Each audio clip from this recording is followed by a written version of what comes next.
ទឹកជាព្រលឹងរបស់ផែនដីជាមេដានៃធម្មជាតិផ្ដល់នូវគុណប្រយោជន៍យ៉ាងសម្បូរបែបជាស្នូលនៃភាពស្រស់ស្អាតសម្រាប់ពិភពលោកទាំងមូល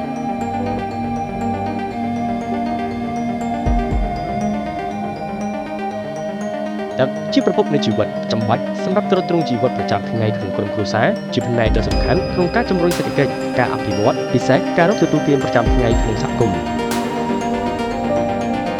ក៏របស់ពេលទៀតពលពតត្រូវដួលរលំកម្ពុជាកាលនោះនៅសេសសល់ត្រឹមគំនរផែនតែប៉ុណ្ណោះហេដ្ឋារចនាសម្ព័ន្ធសាធារណៈរងការបំផ្លិចបំផ្លាញស្ទើរទាំងស្រុងរួមទាំងប្រព័ន្ធផ្គត់ផ្គង់ទឹកស្អាតផងដែរ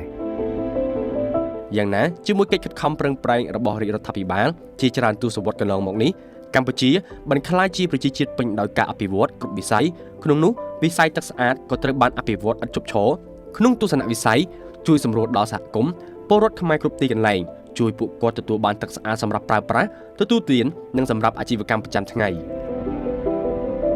ក្រមគម្រោងថវិកាជាតិរួមផ្សំជំនួយនិងកិច្ចសហប្រតិបត្តិការពីដៃគូអភិវឌ្ឍអន្តរជាតិជាច្រើនជួយឲ្យសង្វាក់ផលិតកម្មទឹកស្អាតនៅកម្ពុជាមានសន្ទុះយ៉ាងគំហុកគ្រប់គ្រងទូទាំងក្រុងភ្នំពេញនិងតាមបណ្ដាខេត្តទូទាំងប្រទេសគម្រោងរបស់ក្រសួងឧស្សាហកម្មនេះឯងដែល$60 លានសម្រាប់5ខេត្តក្នុង2-3ឆ្នាំនេះដើម្បីបង្កើនសមត្ថភាពទឹកស្អាតតែម្ដងព្រោះសុខុមាលភាពនិងសុខភាពប្រជាពលរដ្ឋសំខាន់ការបើកការដ្ឋានសាងសង់គម្រោងពង្រីកហេដ្ឋារចនាសម្ព័ន្ធទឹកស្អាតបន្ថែមសម្រាប់ខេត្តចំនួន5នាពេលនេះក៏ឆ្លុះបញ្ចាំងអំពីការប្រឹងប្រែងរបស់រាជរដ្ឋាភិបាលក្នុងការអភិវឌ្ឍទឹកស្អាតគម្រោងថ្មីនេះនឹងបង្កើនហេដ្ឋារចនាសម្ព័ន្ធសម្រាប់ផ្គត់ផ្គង់ទឹកស្អាតទៅកាន់ខេត្តចំនួន5មានសមត្ថភាពបំពេញបន្ថែមនៅតម្រូវការទឹកស្អាតទៅកាន់លំនៅឋានរាប់ម៉ឺនក្នុងផ្ទះជាមួយការវិនិយោគថវិកាជាតិចំនួន$60 លាន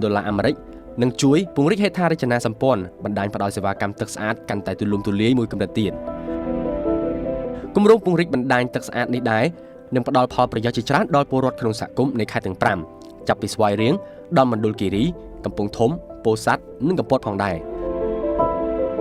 លើពីនេះប្រព័ន្ធចែកចាយទឹកស្អាតដ៏ទំនើបដែលបំពាក់ក្នុងគម្រោងនេះកាន់តែប្រាកដថា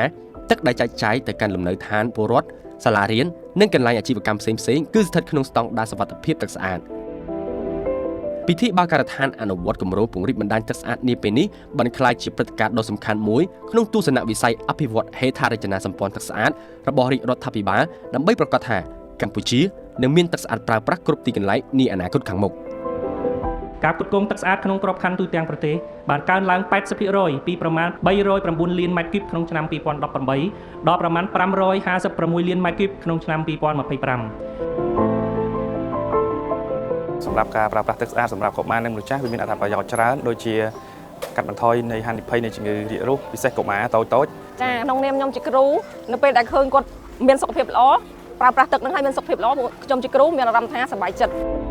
ក្រៅពីទ្រទ្រង់ដល់សុខភាពហើយនោះទឹកស្អាតបានចូលរួមយ៉ាងសកម្មដើម្បីជំរុញការអភិវឌ្ឍទាំងវិស័យឧស្សាហកម្មនិងទេសចរណ៍តែម្ដងជាមួយគម្រោងពង្រីកបណ្ដាញប្រព័ន្ធទាំង5ខេត្តនេះពេលនេះបានសបញ្ជាក់យ៉ាងច្បាស់ពីជំហររបស់ប្រមុខរាជរដ្ឋាភិបាលកម្ពុជាក្នុងទស្សនវិស័យជាក់លាក់ដែលនឹងជួយបង្កើតបាននូវហេដ្ឋារចនាសម្ព័ន្ធទឹកស្អាតសម្រាប់ទ្រទ្រង់សហគមន៍គ្រប់ទីកន្លែងធ្វើឲ្យកម្ពុជាក្លាយជាប្រជាជាតិពេញដោយសន្តិភាពសុខុមាលភាពនិងការអភិវឌ្ឍរួមគ្នាប្រើប្រាស់ទឹកស្អាតដោយភាពទទួលខុសត្រូវដើម្បីអនាគតយើងក្រុមគ្រួសារយើងនិងប្រជាជាតិកម្ពុជារបស់យើងទាំងអស់គ្នា